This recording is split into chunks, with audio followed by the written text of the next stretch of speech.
welcome back to our NCAA football win total series. We are moving on in the ACC, and we are on to Syracuse. And Syracuse has not been a great school since their days in the Big East. They joined the ACC in 2013 under Scott Schaefer, made a bowl game. Schaefer went 3-9, then 4-8. They bring in Dino Babers. 2 4-8 years in a row. Finally, 2018, they're 10-3. They go to the Camping World Bowl and win it. Then 5-7, 1-10, 5-7. Babers is on the hot seat, but gets him to 7-6 after a Pinstripe Bowl loss, and that brings us to last year. Opens up 4-0. Colgate, Western Michigan, at Purdue, and Army all wins. Then they lose to Clemson, at North Carolina, at Florida State, at Virginia Tech, and against Boston College. They would beat Pitt at home, lose to Georgia Tech on the road, and that is when Dino Babers was fired.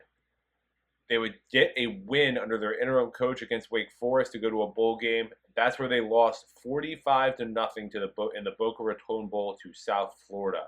Fran Brown comes in. He's been the defensive back coach at Rutgers and Georgia most recently. He is stepping in to be the head coach now. Only coordinator experience. He was a co-defensive coordinator in 2019 at Temple.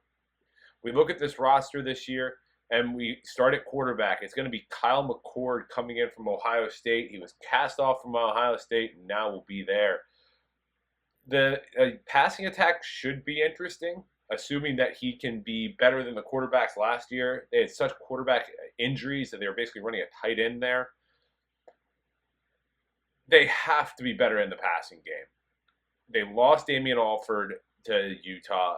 Oronde Gaston's a great tight end. They bring in a Georgia combination of Jackson Meeks and Zeed Haynes to fill out the wide receiver room.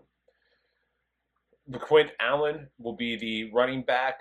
He led the team with 1,064 yards and 9 scores, but there is almost no depth behind him.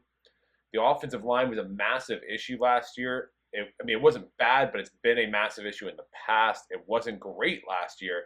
They bring in a Georgia transfer at guard. They have Enrique Cruz at left tackle. They have DeAndre Reed, who's a good center. It might take some time for them all to gel, though.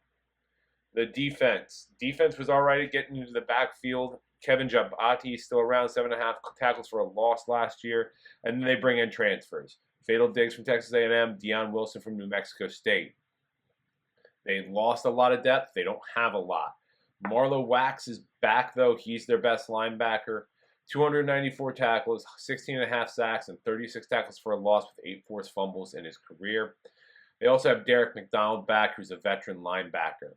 The secondary has a little bit of returning, a little bit of new guys. Justin Barron, Elijah Clark, both safeties, they are back.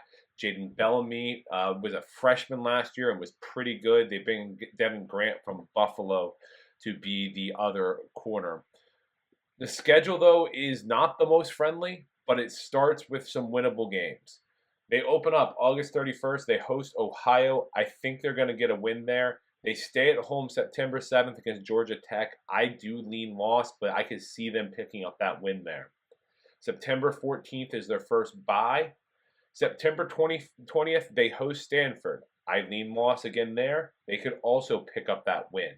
September 28th, they are still at home. They get Holy Cross. That will be a win. They don't leave home in September. They do hit the road October 1st or 5th at UNLV.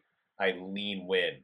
October 12th at NC State. That will be a loss before their other bye, October 19th.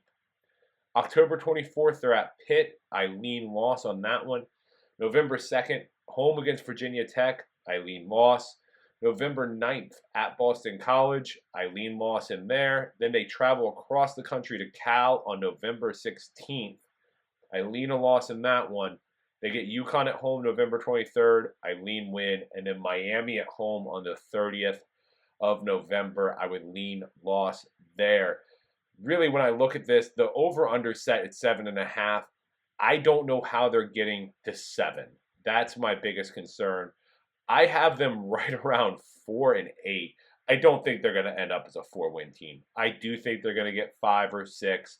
They might get Georgia Tech. They might get Stanford and start, 5-0, and then have the wheels fall off and only win 6 games overall.